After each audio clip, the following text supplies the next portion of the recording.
The MCU is back, baby! Hello, everyone. Welcome to the Weekly Movie Minute. Today we're talking about Deadpool and Wolverine. So, as I said up front, the MCU is back. Well, kind of. It didn't exactly go anywhere, but it has been struggling to maintain its box office success and loyal fan fervor since the end of the Infinity Saga. This isn't exactly surprising, as Kevin Feige and the MCU have put themselves in a strange predicament. The Infinity Saga ended with Endgame, which also brought an end to two of the series' main leading men, Robert Downey Jr. as Iron Man and Chris Evans as Captain America. I know there was technically another Spider-Man movie in Phase 3, but come on, it ended with Endgame. Simultaneously, the MCU pivoted to cash in on its massive success with more content by way of Disney park attractions and serialized shows on Disney+. The result has been a mix of middling successes and some downright failures. WandaVision, the first MCU TV show, was an interesting genre-bending narrative that held real consequences for beloved Avengers while also spotlighting the weird places the MCU could go in a serialized format. Similarly, Loki had a great season of television that impacted the overall narrative for the MCU in a way that was thought to be solely reserved for the big-budget films. On the flip side, shows like Falcon and the Winter Soldier and Hawkeye were middling successes that felt devoid of any MCU charm, while other projects like She-Hulk and Secret Invasion failed to capture an audience with fans and critics alike. The movies post-Endgame haven't fared much better. There have certainly been some decent flicks in the mix. Wakanda Forever was a powerful tribute to the late Chadwick Boseman and a meaningful introduction to the female leads that would replace him. And Spider-Man No Way Home was the first film since Endgame that felt like event viewing. But for every single hit, there have been three misses. Quantumania was lackluster and devoid of the original film's charms. Eternals was overblown and nonsensical, and The Marvels couldn't even recoup its production budget at the domestic box office. It seems like the MCU needs a savior, someone fun and cheeky with a cool costume and even cooler weapons. Enter Deadpool and Wolverine. Yes, the merc with a mouth, and this time he's bringing Hugh Jackman's Wolverine back from the dead. It's exciting to see these two finally team up in a movie together, but is that movie any good?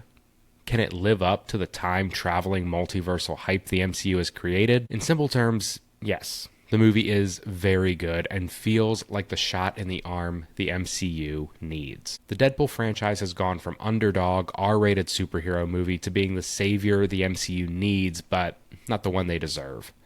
After Disney's acquisition spree of Marvel and Fox, Deadpool and the X-Men can finally share the screen with Avengers, new and old. With all of this power, all this IP under one roof, and the MCU leaning hard into the multiverse storyline, it truly feels like anything is possible. Deadpool and Wolverine does a good job of delivering the buzzworthy, cameo-filled, fourth-wall-breaking type of annex you'd expect from a Deadpool film in the MCU. It's still just as violent and raunchy as his previous outings, but this time it's filled with a lot more familiar faces. No more empty X-Men schools and B-list X-Men sidekicks. This flick is filled with cameos and crossovers that will surely be the buzz of Twitter for the next week or so. All that stuff is good. It's cool to lay on some nostalgia and have some fun with characters we haven't seen in a while or have never seen in the MCU. The Deadpool series is what makes the most sense for this cavalcade of guest spots, and the film is better for it, not worse. Sure, some of it can feel gimmicky, but Deadpool and Wolverine is so sincere in its love for Marvel properties old and new that you can't help but smile. The movie isn't perfect, though. Some action sequences are paced surprisingly fast, like the film wants to get away from the action and just get back to the witty dialogue. Not every joke lands, but that's to be expected from any comedy, and the villains are either rushed or given no exposition. There are some bad guys and gals that we've seen before in other films, but the film oddly chooses to say nothing about them. They're just these weird background characters. I'm all for showing, not telling, but in a film so self-referential, it's bizarre that there isn't even a throwaway joke at the expense of these characters. I'm purposely being vague to avoid spoilers, but if you're a fan of Marvel movies from X-Men to the MCU, you're going to have a good time. But at its heart, the true theme of Deadpool and Wolverine. The main plot of the film is being better than your past, not letting your past failures define you, and rising to the occasion when you're needed the most. It's a theme that's not just the plot of the movie, but a mirror for the MCU and the character of Deadpool himself. Deadpool and his two previous outings were lower budget superhero flicks that took place in an X-Men adjacent cinematic universe, a universe that was doing pretty poorly, I might add. It was an R-rated comic book movie, a hard R, with nudity and dismemberment, far from the family-friendly violence that filled Iron Man and Thor movies. But despite all that, everything working against it, Ryan Reynolds' silly, violent little superhero comic book movie went on to become a massive success, and is now poised to save the MCU. Okay, maybe that's a little hyperbolic. I don't know if Deadpool and Wolverine will save the MCU. I don't know if the MCU needs saving. The shows are still being made at a generous cadence, and the new movie slate looks pretty good. It could be that Deadpool is just a good addition to an already strong team, but the MCU could learn something from Deadpool and Wolverine, not just the inevitable box office success or the film's penchant for cameos. The MCU can learn from the plot of the movie. Comic book movies have been around for a while, with Christopher Reeve's Superman and Tim Burton's take on Batman, but it wasn't until Bryan Singer's 2000 film X-Men that Hollywood really took hold of the trend.